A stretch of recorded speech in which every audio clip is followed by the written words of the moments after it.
Jake Morrison woke up with a sharp pain in his head. The world spun around him as he tried to open his eyes. Everything was white and bright. Too bright. He blinked several times before his vision became clear. He was lying on a cold metal floor. The walls around him were smooth and white, like the inside of a hospital. But this was no hospital. There were no windows, no doors he could see. Just white walls that seemed to glow with their own light. Jake slowly sat up. His body ached all over. He remembered being on his ship, the Earth vessel called New Hope. They had been flying to the Zephyrian homeworld for a peace meeting. Jake was the mission commander. It was supposed to be simple. Talk to the aliens, make friends, avoid a war. But something had gone wrong. Very wrong. Red lights had flashed on his ship's control panel. Warning sounds had filled the bridge. An unknown ship had appeared out of nowhere and fired some kind of weapon. Not to destroy, but to capture. Jake remembered his crew falling unconscious one by one. Then darkness. Now he was here. Wherever here was. Jake stood up and walked to one of the walls. It felt warm under his hand. He pushed against it, but it did not move. No doors, no handles, no way out. He was trapped. That was when he heard it, a soft sound from somewhere nearby. Like crying, but different. Musical and sad, like wind through broken glass. Jake turned around and saw something that made him freeze. There was another cell next to his. He had not noticed it before because the wall between them was almost invisible. It looked like clear glass, but when he got closer he could see it was made of some kind of energy. Blue light danced along its surface, and in that other cell sat the most beautiful and strange creature Jake had ever seen. She looked almost human, but not quite. Her skin was pale blue and seemed to glow softly from within. Strange patterns of light moved under her skin like slow lightning. Her hair was long and silver, and it moved as if it was underwater even though there was no wind. She was clearly female, though her features were sharper than a human woman's. Her eyes were large and dark blue, almost black, and those eyes were filled with tears. The alien woman sat in the corner of her cell with her knees pulled up to her chest. Her whole body shook as she cried. The patterns under her skin pulsed with deep purple and dark red colors. Even without knowing her language, Jake could tell she was scared and sad. Jake realized this must be one of the Zephyrians, the aliens his mission was supposed to meet with. But what was she doing here? Was she a prisoner too? He remembered his briefing files. The Zephyrians were peaceful people who lived on a world far from Earth. They had contacted Earth's government asking for friendship and trade. Most humans thought this was a good idea, but some groups were angry about it. They thought aliens could not be trusted. One of these groups called themselves the Iron Hegemony. They were extremists who wanted to fight any alien species they met. Earth's government had been worried that the Iron Hegemony might try to stop the peace talks. It looked like they had succeeded. Jake studied his fellow prisoner more carefully. Her clothes were fancy and beautiful, made of fabric that seemed to change color in the light. She wore jewelry that looked like it was made of crystal and starlight. This was not just any Zephyrian. This was someone important. Jake moved closer to the energy barrier between their cells. The alien woman looked up at him with frightened eyes. She said something in her own language. Her voice was like music, but sad music. A song of fear and loss. Jake held up his hands to show he meant no harm. "It's okay," he said softly. "I won't hurt you." She did not understand his words, but his tone seemed to calm her a little. The dark colors under her skin became lighter. Still sad, but not as afraid. Jake pointed to himself. "Jake," he said clearly. Then he pointed to her and raised his eyebrows in a question. The alien woman stared at him for a long moment.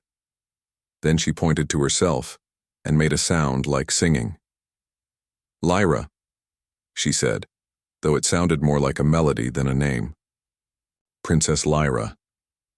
Jake was sure of it now. He had seen her picture in the mission files. She was the daughter of the Zephyrian Emperor. She had been visiting Earth as part of the cultural exchange program. Now she was here, trapped like him. The Iron Hegemony had captured them both. A human commander and an alien princess. Jake could guess why. They wanted to send a message. Kill the princess and blame the humans. Kill Jake and tell the Zephyrians that humans could not be trusted. Start a war instead of peace. Jake sat down on the floor facing Lyra's cell. She watched him carefully. Her skin pattern shifted from purple to a lighter blue. Still sad but curious now. They sat in silence for a while. Jake could hear distant sounds through the walls. Footsteps, voices speaking in a language he did not know. The hum of machinery. This was definitely a ship, not a planet-based prison. Jake looked at Princess Lyra again. She was so young, probably barely an adult by her people's standards. And she was terrified. Far from home, captured by enemies, facing death. Jake knew how she felt. He was scared too. But looking at her made him forget his own fear for a moment. Someone needed help. Someone needed hope. And Jake Morrison had never been the kind of man to leave someone alone in the dark. Hours passed in the white cells. Jake had tried everything he could think of to escape. He pushed on every part of the walls. He looked for hidden panels or weak spots. Nothing worked. The prison was built too well. Princess Lyra had stopped crying, but she still sat curled up in her corner. The patterns under her skin had turned a dull gray color. Jake thought that might mean she felt hopeless. He wanted to help her, but what could he do? They could not even touch through the energy barrier. Then Jake remembered something his sister Kate used to do when he was little and scared. She would sing to him. Old songs that their mother had taught her. Simple melodies that made everything feel better. Jake was not a good singer. His voice was rough and deep. But maybe it did not matter. Maybe the alien princess just needed to know she was not alone. He started humming softly. An old lullaby about birds in morning sunshine. The tune floated through the air between their cells. Princess Lyra looked up immediately. Her dark eyes fixed on Jake's face. The gray patterns under her skin began to shift and change. Lighter colors appeared. Blues and greens that seemed less sad. Jake kept humming. The princess tilted her head like she was listening carefully. Her fear seemed to lessen with each note. When Jake finished the song, she made a small sound. Almost like she was trying to hum along. "You like music?" Jake asked gently. He knew she could not understand the words, but maybe his tone would tell her what he meant. Princess Lyra nodded slowly. Then she opened her mouth and sang something in her own language. Her voice was incredible. It sounded like water flowing over crystals, like wind singing through mountain caves. Even though Jake could not understand the words, the melody was beautiful and sad. When she finished, Jake clapped his hands softly. The princess looked surprised, then pleased. A warm golden color began to glow under her skin. Jake pointed to his chest. "Jake," he said again, speaking slowly and clearly. The princess did the same thing. "Lyra," she sang, and it really did sound like music. Jake smiled at her. She stared at him for a moment, then her mouth curved upward too. It was not quite a human smile, but close enough. Her skin glowed brighter with gold and soft white light. They spent the next few hours trying to talk to each other.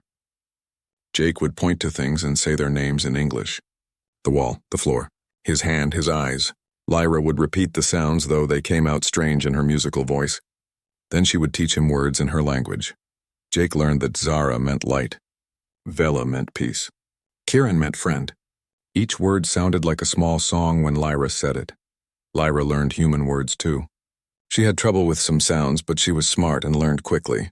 Jake could see her mind working as she tried to understand how human language fit together. The lessons stopped when heavy footsteps echoed in the hallway outside their cells. Both prisoners moved away from the barrier between them. The footsteps got louder, then stopped. A section of Jake's wall became transparent. On the other side stood 3 figures in black armor. Their faces were hidden behind dark helmets. They looked human, but Jake could not be sure. The Iron Hegemony used soldiers from many different worlds. One of the soldiers pushed a tray through a slot that appeared in the wall. On the tray was a bowl of something that looked like gray soup and a cup of water. The food smelled awful, but Jake was hungry. He had not eaten since before his capture. The soldiers moved to Lyra's cell and gave her a similar tray. But her bowl was much smaller than Jake's. It held maybe half as much food. After the soldiers left, Jake looked at his meal and then at Lyra's. Something was wrong. The alien princess was larger than Jake and probably needed more food than he did. But they had given her less. Maybe the Iron Hegemony did not know how much Zephyrians needed to eat. Or maybe they did know and wanted to keep her weak. Jake tasted his soup. It was terrible, but it would keep him alive. He looked over at Lyra. She was staring at her small portion with sad blue patterns flowing under her skin. Without thinking about it, Jake stood up and walked to the barrier. There was a tiny gap at the bottom where the energy field did not quite reach the floor. It was barely big enough to slide a coin through. Jake took his bowl and carefully poured half of his soup into his water cup. Then he pushed the cup through the gap toward Lyra's cell. The princess stared at him in shock. Her skin patterns flashed bright white and gold. She said something in her language that sounded like a question. Jake pointed to the cup, then to her, then to his own stomach. He rubbed his belly and made an exaggerated, hungry face. Then he pointed to her again and looked concerned. Princess Lyra understood. Jake was giving her half his food because he thought she needed it more than he did. Her eyes filled with tears again, but these seemed different from before. Happy tears, maybe. She picked up the cup carefully and drank the soup Jake had given her. Then she took half of her own food and pushed it back through the gap to him. Jake shook his head and tried to push it back to her. But Lyra was stubborn. She crossed her arms and turned away from the food. Her message was clear. If he was going to share, then so was she. Jake finally gave up and ate what she had given him. The taste was strange but not bad. Maybe this was what Zephyrian food was supposed to taste like. They finished their shared meal in comfortable silence. When they were done, Princess Lyra did something that surprised Jake. She placed her hand flat against the energy barrier and looked at him expectantly. Jake understood. He walked over and placed his own hand against the barrier right where hers was. They could not touch, but it felt like they almost could. The energy field hummed softly between their palms. Princess Lyra's skin glowed with warm gold and white patterns. She said something in her language that Jake did not understand, but her tone was gentle and grateful. "Kieran," she said then, using one of the words she had taught him. "Friend." "Yes," Jake said softly. "Kieran." They stood like that for a long time, hands almost touching through the barrier. Two different species from different worlds, sharing food and friendship in a place designed to break their spirits. But somehow, Jake felt less afraid than he had before. The Iron Hegemony had wanted to show that humans and Zephyrians could not trust each other. Instead, they had given Jake the chance to prove the opposite. He looked at Princess Lyra's gentle face and saw hope beginning to return to her eyes. Whatever happened next, they would face it together. The lights in their prison cells grew dimmer as the ship's artificial night began. Jake had been counting time by watching the light cycles. This was their second day as prisoners. Tomorrow, according to what he had overheard from the guards, they would be taken somewhere else. Somewhere final. Jake tried not to think about what that meant. Instead, he focused on Princess Lyra. She had been quiet for the last few hours, sitting with her back against the wall. The patterns under her skin had grown darker as the day went on. Now they were deep purple and black. Colors that Jake was learning meant deep sadness and fear. The alien princess was thinking about home, Jake could tell. Sometimes she would look up at the ceiling as if she could see through it to the stars beyond. Sometimes she would touch a piece of jewelry around her neck and whisper words in her own language. Jake wished he could ask her about her family, about her world, about what she was thinking. But their shared vocabulary was still too small for such big conversations. As the lights dimmed further, Princess Lyra began to shake. At first, Jake thought she might be cold, but then he realized she was crying again. Not the gentle tears from before, but deep, body-shaking sobs that made her whole form tremble. The patterns under her skin flashed wildly. Purple and red and black all swirling together in chaos. She wrapped her arms around herself and rocked back and forth. The sound she made was heartbreaking, like crystal bells being shattered, like beautiful music being torn apart. Jake had never heard such pure grief before. It was the sound of someone who had lost all hope. He moved closer to the barrier between them. "Lyra," he called softly. "Lyra, what's wrong?" But the princess was lost in her sorrow. She began speaking rapidly in her own language, words tumbling over each other like a river in flood. Jake could not understand what she was saying, but he could hear the pain in every syllable. Jake pressed his hands against the energy barrier. "Lyra, please," he said. "I'm here. You're not alone." She looked up at him with eyes that seemed to hold all the sadness in the universe. Then she spoke in broken English, words she had learned from him mixed with her own language. "Home. Gone," she whispered. "Family. Never see. Peace. Broken. War comes. My fault. All my fault." Jake's heart broke for her. Now he understood. Princess Lyra was not just crying for herself. She was crying for her people, for the peace that was supposed to happen, for the war that would come instead. She blamed herself for being captured, for failing in her mission. "No," Jake said firmly. "Not your fault. Listen to me, Lyra. This is not your fault." But she was too deep in her grief to hear him. She curled up into a small ball and sobbed even harder.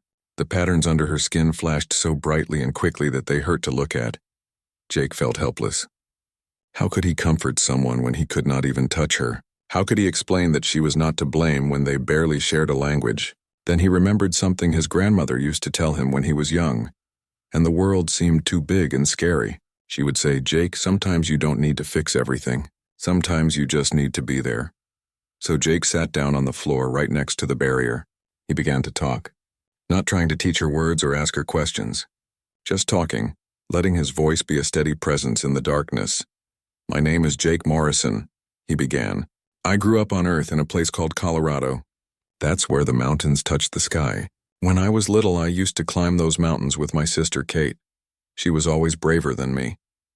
Lyra's sobbing began to slow as she listened to his voice. "Kate is married now," Jake continued. "She has a little boy named Ben. He's 3 years old and he loves to hear stories about spaceships and aliens. When I get home, I'm going to tell him about a beautiful alien princess I met. A princess who was kind and brave and smart." The patterns under Lyra's skin were still flashing, but not as wildly as before. "I'm scared too," Jake admitted. "I'm scared I'll never see my family again.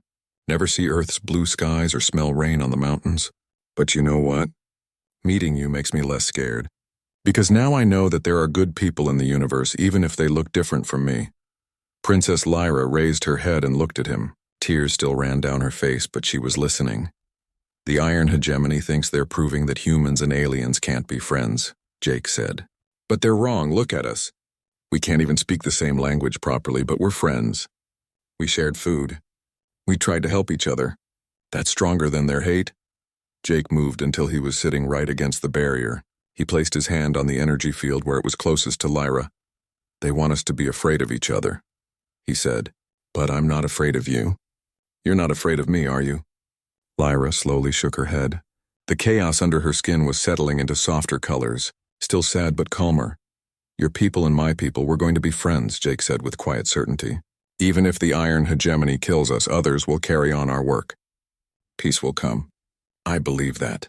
Princess Lyra stared at Jake's hand on the barrier. Then, very slowly, she crawled over and placed her own hand against the energy field right where his was. They could not touch, but Jake could feel the warmth from her hand through the barrier. Her skin glowed with soft gold light and her eyes met his. "Kieran," she whispered. "Friend?" "Yes," Jake said. "Kieran." They sat there in the growing darkness, hands almost touching, two souls finding comfort in each other despite everything trying to keep them apart. And for the first time since their capture, neither of them felt completely alone. Jake and Princess Lyra sat with their hands pressed against the energy barrier between them as the ship grew quiet around them. The other prisoners in distant cells had fallen asleep, and even the guards' footsteps had faded away. It was just the two of them in the soft glow of the barrier's blue light. Princess Lyra's skin patterns had settled into gentle waves of gold and soft blue. Jake was learning to read her emotions through these colors. Gold meant she felt safe or happy. Blue meant she was sad but calm. The angry reds and fearful purples were gone now. "Tell me about home," Jake said softly. He pointed to Lyra, then made a gesture like looking far away. "Your world. Your family." Lyra understood. She began to speak in her musical language, but she also used her hands to paint pictures in the air. Jake watched, fascinated, as she described her homeworld. She spread her arms wide and made flowing motions, her skin glowing brighter. Jake guessed she was talking about oceans, Or maybe cities that moved like water. She pointed up and made spiraling gestures, and Jake thought she might be describing tall buildings that twisted toward the sky. Then Lyra's expression grew tender. She touched her chest and then made cradling motions with her arms. Family. She held up fingers, counting. Jake counted with her. It looked like she had many brothers and sisters. Big family, Jake said, smiling. I have just one sister. Lyra nodded and held up one finger, then pointed to Jake. She had understood. Then she made a questioning sound and pointed to him. Jake began to tell her about Earth. He described blue skies by pointing up and making his eyes wide with wonder. He talked about green forest by making tree shapes with his arms. He told her about snow by letting his fingers drift down like falling flakes. Mountains, Jake said, making jagged shapes with his hands. Big mountains where I grew up. Kate and I would climb them together. He made walking motions with his fingers, then climbing motions up his arm. Lyra watched everything carefully. Her skin glowed with white patterns that Jake thought meant curiosity or interest. When he mentioned his sister, she made the cradling motion again and pointed to herself, then to Jake. She was asking if Kate took care of him. Yes, Jake said. Kate took care of me when I was small. Our parents died in an accident. He made sad expressions and gestures to try to explain. Lyra's patterns turned blue with sympathy. She said something, in her language that sounded like comfort, then touched her chest and made the cradling motion again. Jake understood. Her family had taken care of her too. They continued sharing stories through the night. Jake told her about his friend Amy's wedding, using hand gestures to show dancing and celebration. He described his nephew Ben learning to walk, making wobbly stepping motions that made Lyra's skin flash with what Jake thought was laughter. Lyra shared her own stories. She showed him what looked like a coming-of-age ceremony, making formal bowing motions and touching the jewelry around her neck. Jake guessed it was something like a crown or badge of her royal status. She also tried to explain Zephyrian art to him. She moved her hands in complex patterns while humming, and her skin glowed in rhythm with the music.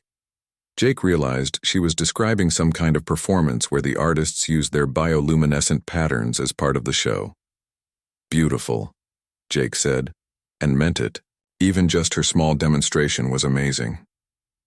As the hours passed, Jake began to feel uncomfortable.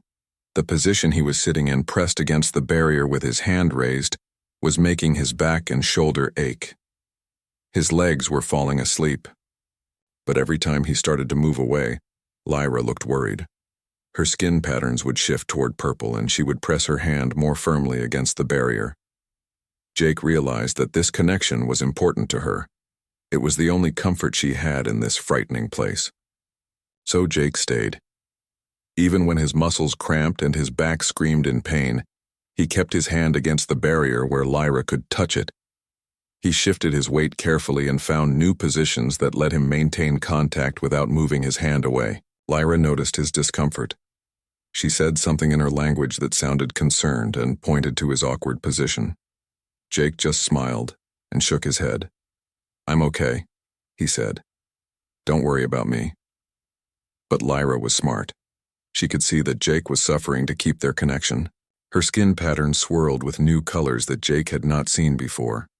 Bright white, mixed with deep gold, so intense they almost hurt to look at. She spoke in careful English, using words Jake had taught her. Jake. Hurt. For Lyra?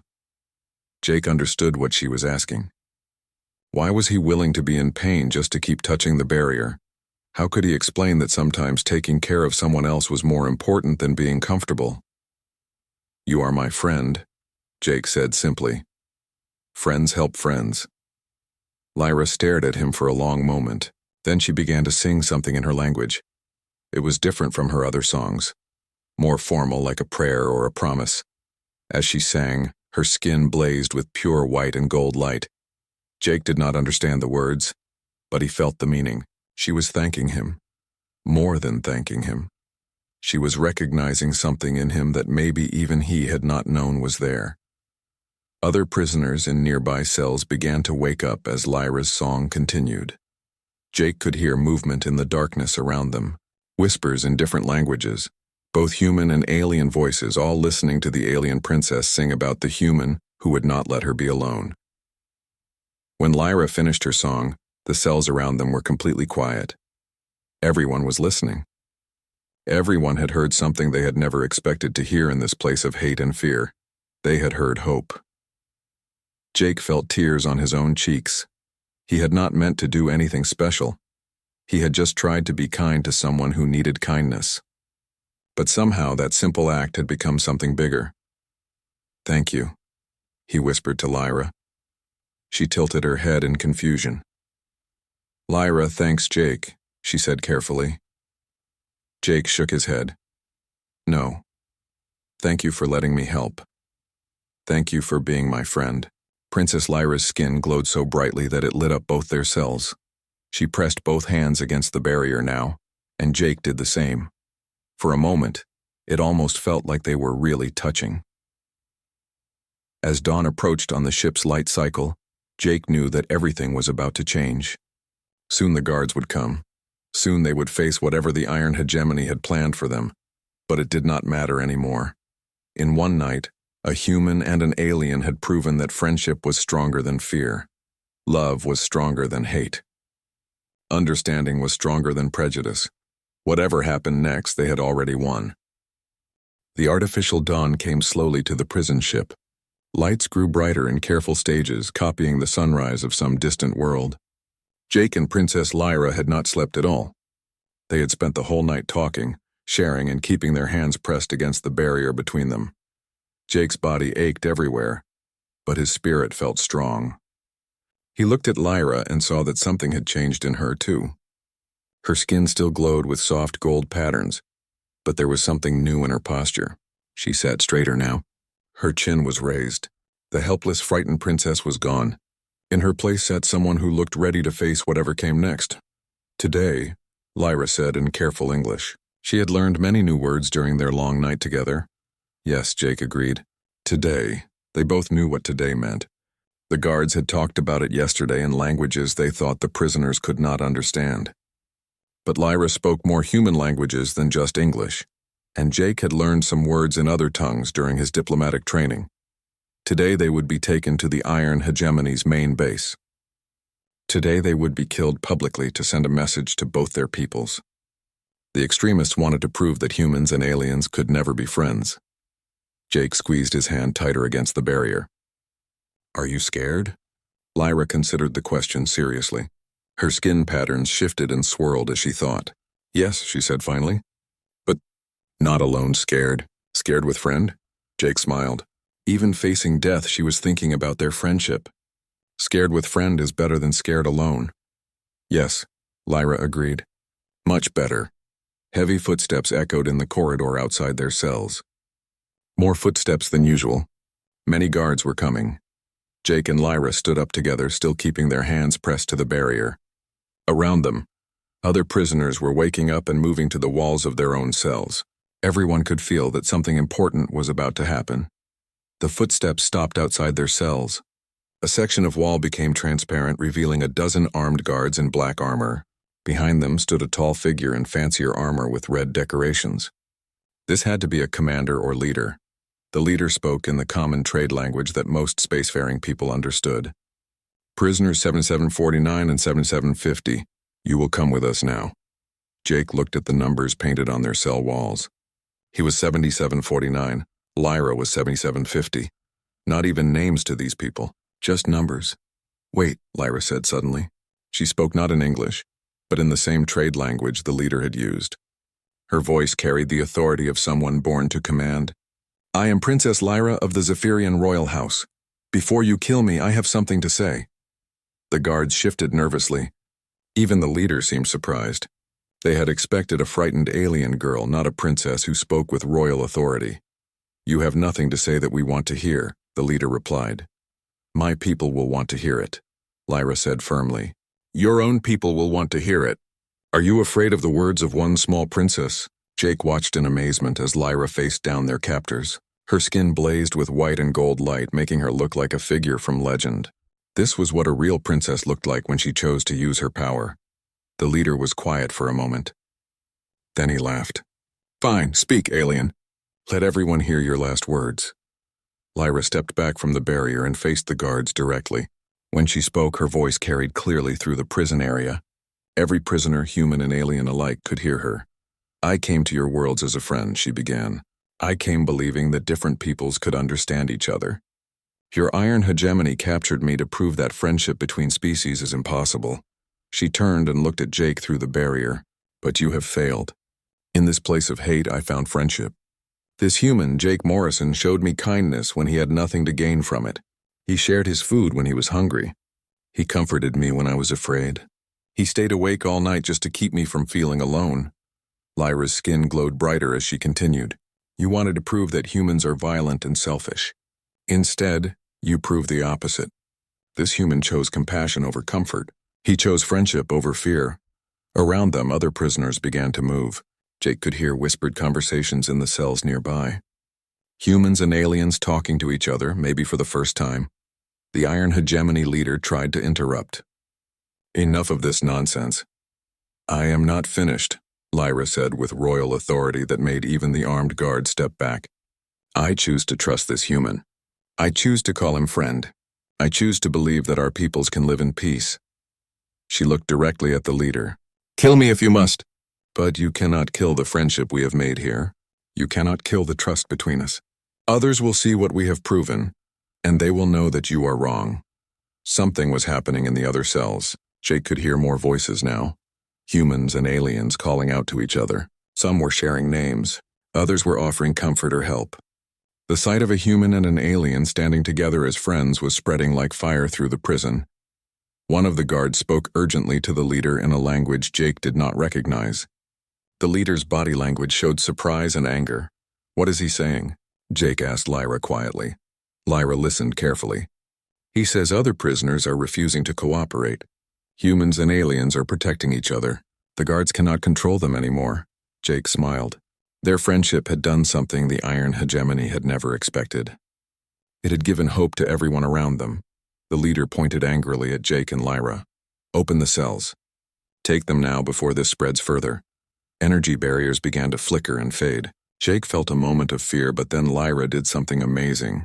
She walked straight toward him as soon as the barrier disappeared, and for the first time she took his hand in hers. Her skin was warm and soft, with a texture like silk. Her hand was larger than a human woman's, with longer fingers, but it felt right in his. The patterns under her skin pulsed with pure gold light where they touched. Now we really touch, she said in English, smiling at him. Jake squeezed her hand gently. Now we really touch. The guards moved forward to separate them, but something stopped them. All around the prison area, other prisoners were pressing against their cell walls. Humans and aliens alike were calling out, demanding to know why the princess and the human were being taken. The leader looked around nervously. This was not going according to plan. The Iron Hegemony had wanted to break the spirits of their prisoners. Instead, they had created a symbol of hope that was spreading beyond their control. Take them to the ships, the leader ordered. We leave immediately. As the guards surrounded them, Jake and Lyra kept holding hands. They walked together toward whatever fate awaited them. But they did not walk in despair. Behind them, voices rose in the prison. Humans and aliens calling to each other in friendship. The Iron Hegemony had wanted to prove that different species could not trust each other. Instead, they had proven the opposite. And as Jake and Princess Lyra walked hand in hand toward the unknown, the dawn light from the ship's windows fell across their joined hands like a blessing. Two different worlds, two different species, connected by the simple power of choosing to care about each other. The universe was bigger and stranger than either of them had imagined. But it was also filled with more kindness and hope than the Iron Hegemony would ever understand. Whatever happened next, that hope would spread from world to world, carried by everyone who had witnessed what a human and an alien could become when they chose friendship over fear.